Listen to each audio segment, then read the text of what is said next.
बॉलीवुड अभिनेता अनुपम खेर आज बीएमसी दफ्तर पहुंचे थे और साथ ही जो बीएमसी के कमिश्नर है इकबाल सिंह चहल, उनके साथ मिलकर अनुपम खेर यहाँ पे अपनी लिखी हुई बुक जो है उसका प्रमोशन करने आए थे। इसके साथ ही साथ अनुपम खेर ने मीडिया को संबोधित करते हुए कहा कि ये जो मैंने किताब लिखा है पूरे लॉकडाउन का मेरा अनुभव है, किस तरह से मेरा लॉकडाउन गुजरा और कोविड जैसे कोरोना वायरस के चलते मुंबई में बीएमसी ने किस तरह से काम किया है, हालात को किस तरह से बीएमसी ने पूरी तरह से संभाला है, ये सारे जो हालात है सिचुएशन को देखते हुए मैंने किताब लिखा है। लॉकडाउन का जो प्रकोप था या जो इसका असर था हम सबकी लाइफ में अलग अलग तरीके से हुआ। मैं 20 मार्च को न्यूयॉर्क से मुंबई आया तो पहले तो न्यूयॉर्क एयरपोर्ट पे मुझे ऐसा मंजर लगा जो पहले कभी नहीं देखा था। एयर इंडिया की फ़्लाइट में बहुत सारे इंडियंस होते हैं, सब लोग पहचानते हैं कि एक एक्टर भी ट्रैवल कर रहा है। पर जब मैं यहाँ पहुँचा मुंबई एयरपोर्ट पे तो मैंने मुंबई एयरपोर्ट कभी इतना वीरान बियाबान देखा ही नहीं। सिर्फ हमारी फ़्लाइट के लोग थे और एक चुप्पी थी, एक साइलेंस थी। और जो भी पहचान रहा था उसके अंदर भी एक था कि वरना तो हमेशा आदत होती है एक्टर्स ने जिसने 35-40 साल काम किया है कि अरे खेर साहब आइए यहाँ से आइए, यहाँ से ले जाते हैं आपको।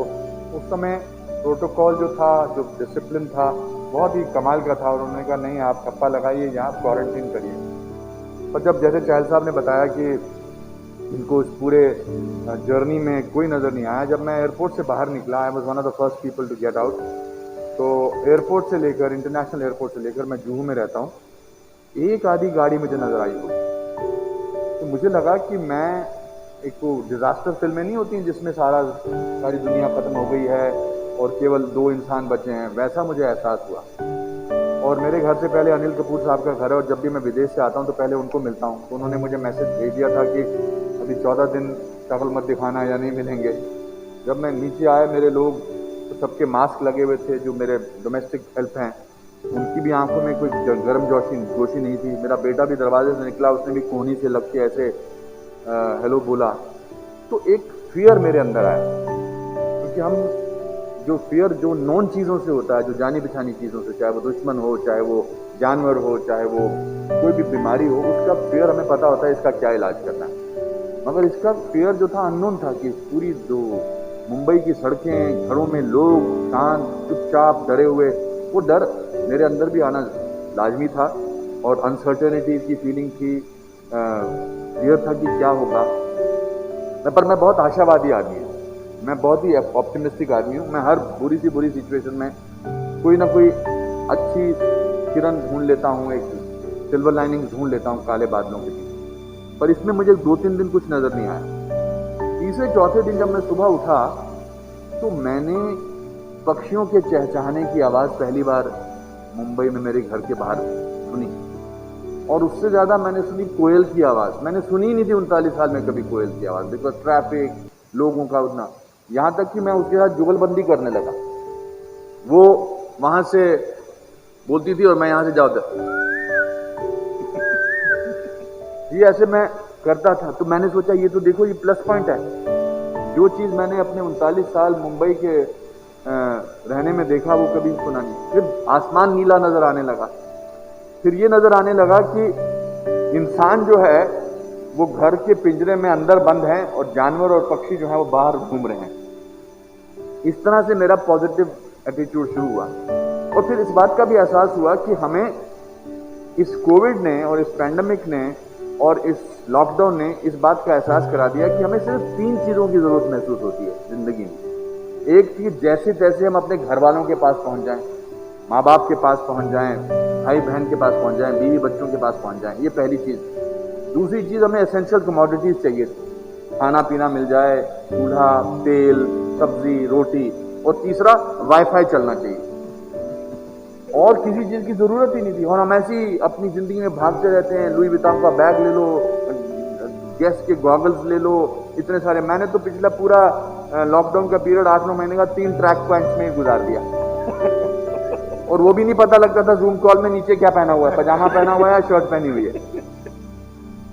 और धीरे धीरे मुझे एहसास होने लगा कि कितनी सारी चीज़ें हम आपस में लोग मिल रहे हैं, माँ बाप से बातें कर रहे हैं, सुन रहे हैं।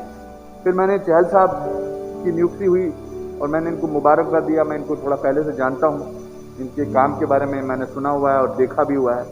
फिर जिस शिद्दत से मैंने पहला वीडियो आपका देखा था, आप पहला दिन आपकी जिस दिन नियुक्ति हुई थी, आप अपने ऑफिस में घुसे थे और कुछ मीडिया के लोग आसपास खड़े थे। मैं आपकी चाल से समझ गया था कि आप कुछ ना कुछ जरूर करने वाले हैं।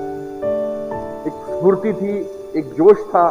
फिर मैंने इनसे रिक्वेस्ट की, मैंने कहा मैं ऐसे किताब लिख रहा हूँ, will it be possible for you to give me a small time to give me an interview, कि आपने कैसे हैंडल किया है। क्योंकि मैं मानता हूँ, और मैं ना केवल मैं मानता हूँ, न्यूयॉर्क तक ये बात पहुंची है कि जिस तरह से मुंबई का इंतज़ाम इनके और इनके कर्मचारियों ने, इनके बाकी अफसरान ने किया है, वो वाकई एक बहुत ही उदाहरण स्वरूप है, एग्जाम्पलरी है। तो इन्होंने फिर बताया कि कैसे इन्होंने अलग अलग चीज़ें इस्तेमाल की, कैसे IIT पवई के लोगों को इस्तेमाल किया, कैसे साइकोलॉजिकल वार्ड्स खोले, क्योंकि इसका सबसे ज़्यादा असर साइकोलॉजिकल पड़ता है इस पूरे माहौल का। फिर हमारे खुद के कुछ साथी लोग चले गए, ऋषि जी चले गए, तो मौत भी जो थी पूरे वर्ल्ड में स्टैटिस्टिक्स बन गई, rather than a feeling of death, feeling of sadness, feeling of loss. ये सब चीजें मैंने जब किताब में लिखी, मुझे जब आदमी 60 की उम्र तक पहुंचता है तो मृत्यु से थोड़ा डरने लगता है, मृत्यु के ख्वाब आते हैं कि अभी कितने साल बाकी हैं। मैं इसलिए इस टॉपिक पे बात ही नहीं करता था। मैंने इसमें एक मृत्यु पर चैप्टर लिखा है कि वो डर ही चला गया। तीसरा, मैंने कभी सोशल मीडिया से डिटॉक्स ही नहीं किया था। मैंने डिटॉक्स किया 20 दिन का। मैंने एक फिल्म प्रोड्यूस कर दी। तो मतलब कहने का ये है कि किसी भी सिचुएशन में अगर आदमी चाहे, होप नहीं छोड़नी चाहिए। और आज मैं बड़े गर्व से कह सकता हूं कि कल सुबह जब मैं निकल रहा था घर से, तो मेरे पब्लिशर का मैसेज आया कि किताब की दूसरी एडिशन छपने के लिए चली गई। हालांकि ये किताब मेरे अनुभवों के बारे में है, मगर दुनिया के किसी भी परिवार में या किसी भी इंसान को अगर थोड़ी सी भी सेंस ऑफ डिप्रेशन हुआ है इस किताब को पढ़ने से, क्योंकि मैंने अपने अनुभव से लिखा है। मेरी माँ को जब कोविड हुआ, जब सडनली हमें पता लगा, वो उनको कहीं ना कहीं सांत्वना मिल सकती है कि हर काले बादल के पीछे कहीं ना कहीं एक सिल्वर लाइनिंग होती है। तो मेरा दिल था कि मैं शुक्रिया अदा करूं आपके लोगों का, आपका। मैं घर के बाहर सडनली हमने नोटिस करना शुरू किया सफाई कर्मचारियों को। पिछले कितने सालों से वो ट्रक में लेके जाते थे, मगर धीरे धीरे उनका एहसास हुआ कि किस तरह से निस्वार्थ भावना से उन्होंने काम किया है। कोविड वॉरियर्स, डॉक्टर्स ने काम किया है। साथ ही साथ अनुपम खेर ने ये भी कहा कि जब उनकी माँ को कोरोना हुआ था, जिसके चलते वो काफ़ी घबरा गए थे, लेकिन BMC ने उनको पूरी तरह सपोर्ट किया और उनके फैमिली को भी सपोर्ट किया। नहीं, पहली बात तो देखिए, मैंने पता किया कि कौन हमारे वार्ड के असिस्टेंट कमिश्नर हैं, तो पता लगा, मैंने इनसे ही पता किया था। The way they came, the way they cleaned the whole place, human to human. एक तो देखिए, डॉक्टर अपना इलाज करते हैं, डॉक्टर हर जगह बात करते हैं, कर्मचारी अपनी जगह बात करते हैं, बल्कि जो ह्यूमन टच यहाँ के लोग लेकर आए वो बहुत इंपॉर्टेंट था। अब मेरी मदर को हम वैसे, मैं और मेरा भाई 8 महीने के बाद उनको ड्राइव पे ले जा रहे थे। वो अपना मोबाइल भी घर छोड़ के गई थी, उनको नहीं पता था। तो उनको यहाँ पर एक सिस्ट थी, तो हमने कहा कि इसका वो करवा देते हैं, उनका CT स्कैन। तो CT स्कैन सेंटर में ले गए और मेरी माँ बड़ी खुश थी कि दोनों मेरे राम लखन और मेरे करण अर्जुन मेरे साथ घूम रहे हैं। और उनको हम लेने गए थे कि घुमा के लेके आए। तो डॉक्टर ने कहा कि ये तो ठीक है, मगर मैडम को तो कोविड है। हम तो इसके लिए बिल्कुल तैयार नहीं थे, और उन्होंने कहा कि इनको तो सीधा हॉस्पिटल ले के जाना पड़ेगा। अब माँ को बता नहीं सकते थे, क्योंकि वो न्यूज़ पर देख रही थी हर तरफ क्या क्या कहर मचा हुआ था।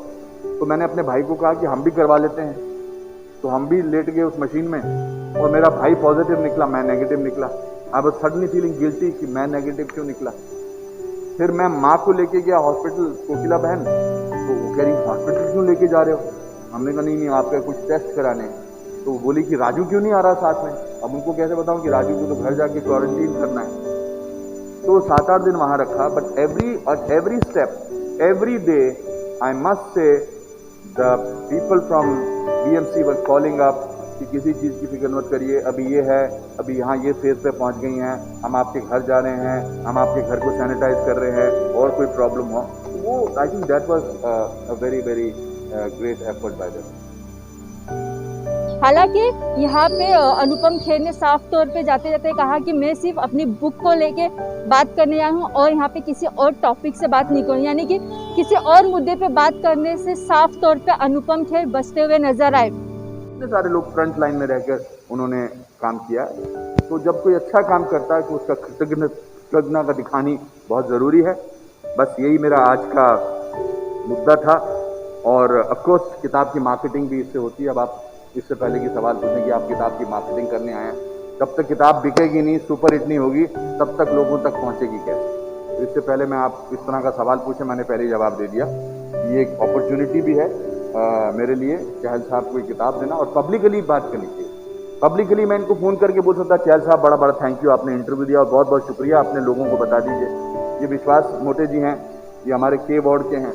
जैसे मेरी मदर को हुआ कोविड, मेरे भाई को, मेरी भाभी को और मेरे भतीजी को, पूरा इनका स्टाफ, नॉट केवल इसलिए नहीं कि मैं एक सेलिब्रिटी हूँ, मेरे साथ साथ मैंने बाकी लोगों को भी हुआ, उनको भी इनकी तरफ भेजा। सबके पास लोग जाते थे। एक डॉक्टर गुलनार खान है आपके बीएमसी की, the amazing kind of work she called up, psychologist used to call up, speak to my brother and other people who I sent.